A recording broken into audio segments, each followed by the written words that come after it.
It's exciting. It's that time of the week again, Aaron. Are you ready? I am. Welcome everybody to another edition of CB Cheer. Way! We've got coming up today, we got some fun videos, we got some personal encouragements that we're going to share. We got a CB Challenge chocolate quiz for you guys. We got details of our Sunday morning service coming up, and the Bible. I've got another surprise for you, Phil, but I'm not going to tell you yet. Okay. Right. So there's another surprise coming up, but I'll let you know when it happens. Sounds good. Videos this week, Aaron. Fun videos. We've had a few entrants. We've got this one. So this is. It says I just fostered a dog. Might get a few complaints about that one. Aaron, move that one on swiftly. Okay, well, it's on the theme of animals. I got sent this one as well. This is brilliant. Let me just see if I can show you this. Hang on.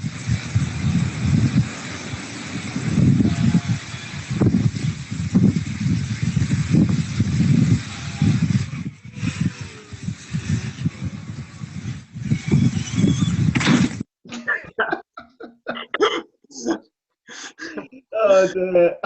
I'm sure the cat is okay. Like that one. You've got a cruelty to animals theme going on here, Aaron. Oh dear. No. Okay, all right. Let's move on then. We'll move on from the cruelty to animals. This was a Phil. You've heard of stop motion, haven't you? Yeah. This is a guy who's got a camera mounted on his ceiling, and he's taking kind of stop motion pictures on his floor. Take a look at this. Okay.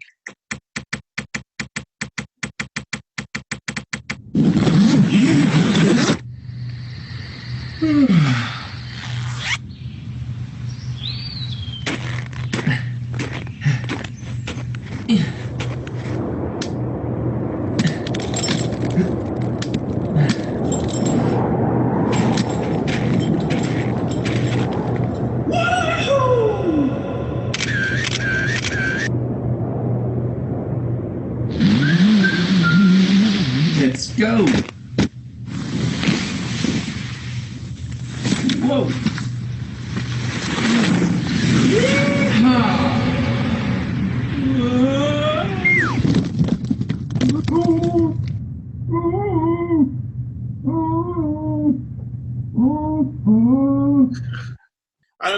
Okay, we've had some videos in from folk from our church as well. I think there was some did the Keep You Up challenge, Aaron. Now, Phil, how many was it to beat? How many did you do? So 7 is the to try and beat. Yeah. Right, 7 to beat. Here we go.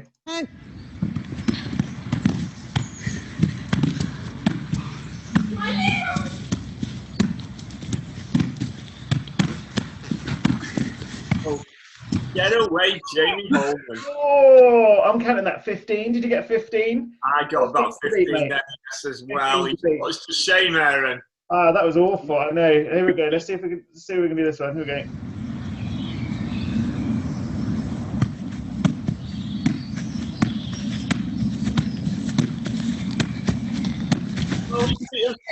Well done. Oh, he's done it as well. He's done it as well.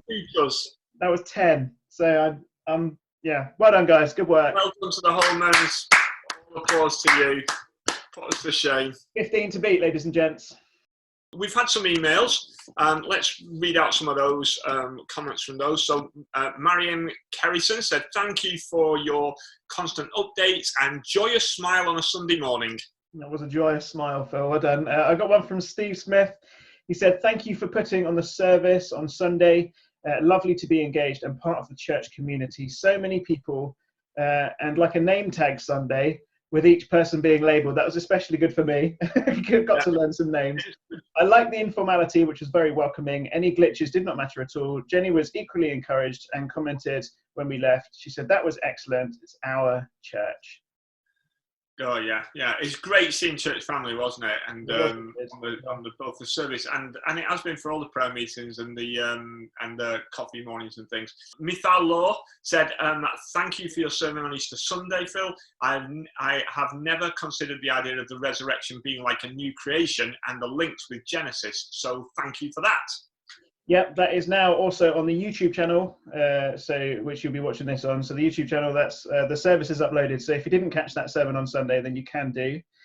We got one in from Claire as well. She said, thank you for all your hard work each week in producing all the digital resources to help keep our church community together. She said, I was wondering whether something could be added to the weekly CB Cheer. As Christians, we have a great hope. And I was wondering whether you could both share how, despite all that is going on, you've been encouraged or blessed in the week, or whether a particular verse has come to mind which could encourage us all. Could others in the church be encouraged to share their testimonies at this time too, to then bless us all? Which I thought was quite a good idea. Yeah.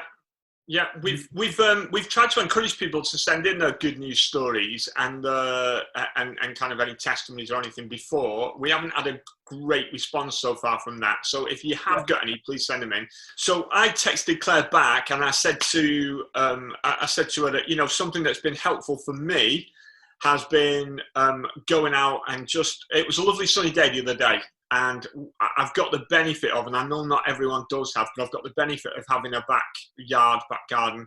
And I was able to go out there and just enjoy sitting in the sun. And I said something kind of spoke to me from that really about, I was inside, it was kind of, colder and darker inside. And then you go outside and the warmth of the sun hits you and the brightness of it. And it just lifts you, you know, when you go out, when you're stuck in the house all the time, to be able to go out on a sunny day. And it just reminded me of, you know, the sun, as in S-O-N, the Son of God, Jesus, has that effect on us too. We need to come out the shadows into his presence. We need to, you know, out the darkness into his presence, and just the warmth and the love. And when we spend time with Jesus, it just blesses us so much, and we wonder why we didn't do it before, you know, why we left it.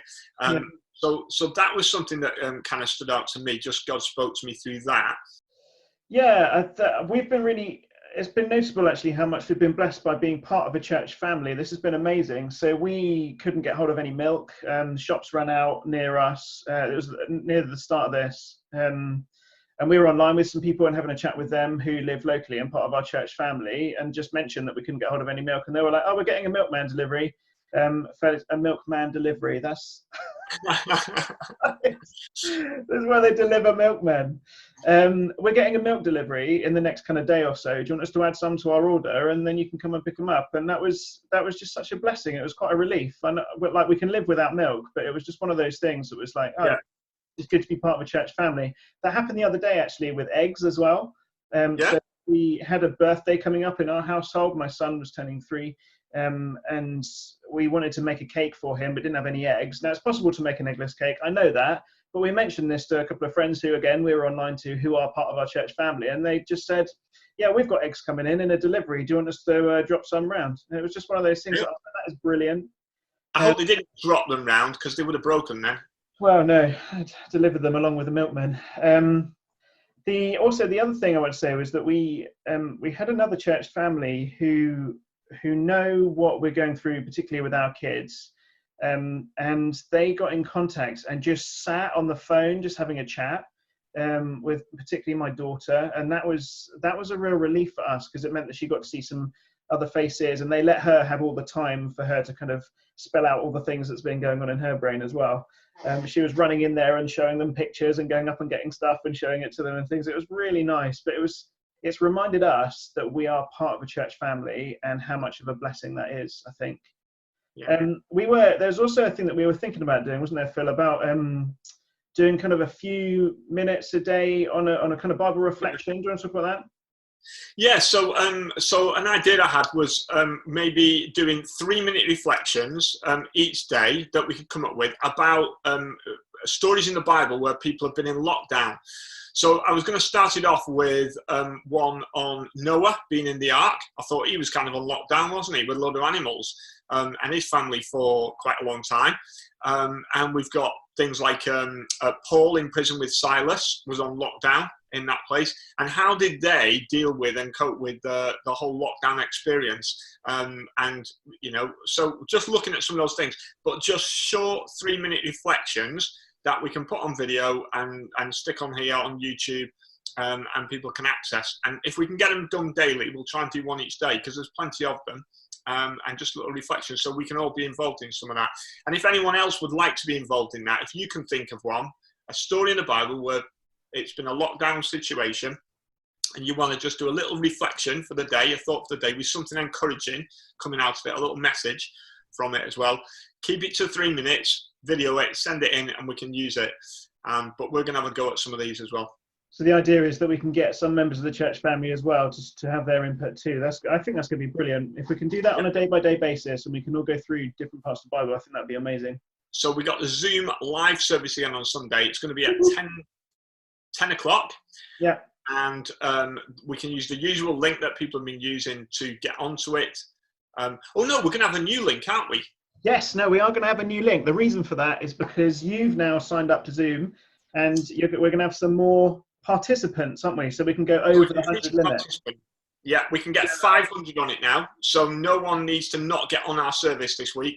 500 people we can have on it. So invite your friends. They can all sign up. You can sign on in different rooms in your own house because we've got plenty of opportunity to come onto it. We're going to have some songs again. We're going to have Aaron, you're going to be teaching this week. Yep. And we're going to also experiment with some breakout rooms this week as well, where people can break off into different rooms with other people from the church. So little groups of 10 or 12 people, just to have a coffee morning, like a little time of coffee chat together and so on as well. We might use that for a bit of prayer as well, but we'll see. But we're going to do that, and so you can get to know some of the people a little bit better, just for 3 or 4 minutes, and then we'll bring everyone back together again. We've got this chocolate quiz, CB Challenge chocolate and sweet quiz, Aaron. Now, you haven't seen this yet, but I have this for you. So this is the chocolate. Is that the right way round? Yeah, it's the right way round for us. Yeah. Yeah, okay. So all these things, chocolate and sweet quiz. And what you have to do is you have to decide which chocolate or sweet it's referring to. Okay, right. I'm gonna, Phil, just pause there for a second. Yeah. What I'm gonna do is it's time for my surprise. You can keep holding it up. All right, you ready for this? Okay, go on. 2, 1, surprise! Yes, we are. We're having unexpected guests again. Special guests, yeah. Unexpected guests. Hello. Hello, everybody. Look at this. Oh wow, we're all dressed up as well. Brilliant. Some of the young adults from our church here coming in. We've got Keely and Matt and Dan and Joanna and another Matt and Mitch. I'm loving this, guys. This is brilliant. Thank you so much. The outfits. I can't actually work out if I'm muted or not because I can't see anything. I can hear you. Oh dear. So Phil, we are going to play a game with you to see if you can see how well you know these guys. Okay. Okay. So the game is going to be 2 truths and a lie. So we're going to need to see if we're going to say 2 truths and then we're going to say a lie. So we've got 3 statements and you've got to work out which one is not true. Okay. Okay. So first one's going to go to Mitch. Mitch, this is going to be for you. So Mitch says his 3 statements about Mitch. 1, I've been cycle racing for over half of my life. Number 2, I'm a double national champion. And number 3, I have raced in every country. You put country in the UK. I think you mean county, don't you? No, 4. England, Scotland, Wales, Northern Ireland. Great. I've raced in every country in the UK. So those are your 3. I've been cycling racing for over half my life. I'm a double national champion. I have raced in every country in the UK. Phil, which one is the lie? I'm going to go for the last one. The correct answer is number 3 was the lie. I've not raced in Northern Ireland. Done England, Scotland, Wales, but not Northern Ireland. Legend. Hey! That's all right. That's one for you, mate. Well done. So far. Okay, right, next one. Matt Lee. Matt Lee says, I have applied for the role of a football manager when I was 9. I've submitted an online form when I was younger at GCHQ, hoping to get a job as a spy with MI5. Legend. And number 3 is, I applied for a role within the media team at a championship football club, but was unsuccessful. I'm going to go for... what was the second one again? Second one was, I've submitted an online form when I was younger to GCHQ, hoping to get a job as a spy with MI5. Okay, that's the kind of thing Matt would do. I'm going to go for 1. Yeah, it was number 3. It was number three. Whee! Good work. Well done, mate. Here's your next chance. So Matt Plush. Here you go, Matt. Loving the outfit, by the way. Good work. It's good, right? Says, I once had 6 Christmas dinners in a year, which is good going. Number 2, you are a qualified firearms instructor. And number 3, I've played against the UK women's American football team and won. I'm going to go for number 2 being the wrong one. It is number 2. I'm no longer a qualified firearms instructor. Right, let's go to Joe. Now, Joe, you might need to explain these to me because I'm not as proficient as you at math. So here we go. This is what I got. 2 truths and a lie. A circle is the only shape of constant diameter. That's number 1. Number 2, I can make a shape from a piece of paper that only has one side. And number 3, I can cut an angle perfectly in half without a protractor. I'm going to go for number 2. You're going to go for number 2. See, I was going to go for number 2 as well. I actually don't know the answer to this. I can make a shape from a piece of paper that only has one side. How's that possible? It was number 1. Ooh, nice. There's this cool triangle that has a constant width. And you can make a 1D shape from a piece of paper by twisting it. I'm going to mess it up now, and this is going to be really It's embarrassing. too fat for paper. Not you. It's called a Mobius strip. It's called a what strip? Mobius. Mobius strip. Is that right? Oh, that's what Tony Stark uses in Endgame to create the time that's what I was travel. thinking. You Yeah, follow it time around, then it only has one Oh, side. okay. travel. Only one side. Legend. Maths. That's on CBG. Hi. Keep guessing now as well. Well, 2 out of 2 now. I am 2 out of 4 now. 2 out of 4. Right, here's your 5th one. We're going to Dan. So she says, I once went nocturnal for a week. Second is, I once dyed my hair blue for a week. Interesting you're wearing a hat today. Is there blue hair under there? I once ate scones for breakfast for a week. Now, you might say scones, but... I reckon it's 3. I'm afraid Mitch is correct, and I have never dyed my hair. Ooh. Oh, well done, Wow. Mitch. I'll take that. Okay, moving straight over to Keely. Keely, welcome. She says, so first one, I am 6 years older than my younger sibling, and I'm the only one that gets ID'd. Number 2, I completed all the swimming qualifications available at the local pool by the time I was 12. Ooh. And number That's 3, I used to be part of a marching band. Now, I really want 3 to be true, Keely, if I'm honest.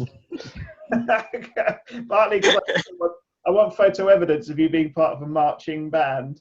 That'd be amazing. Cool. I'm going to go for... Sorry, we can pause this. 3. Okay. Going to go for number 3. Okay. What's everyone else going for? Oh, we're all different. Oh, okay, Keely, what is it? Number 2, I didn't actually pass it all till I was 14. Oi! Oh. It's in the details. It's in the details. But you have passed it, though. Well done. Yeah, I did everything I could do. Junior life saving, swimming, swim champs, everything by the time I was 14. Wow. My nan couldn't swim, so she made us learn to swim. Legend. Fantastic. Right, thank you very much for crashing CB Cheer. Yeah, this is what we were playing when you gate crashed us. Okay. So we had this. You can just about see it. Chocolate challenge. You have to look and see which they're either chocolate bars or sweets. You have to say what they are.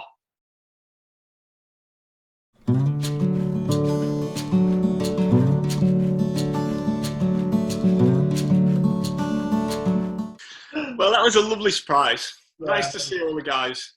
Yes, good.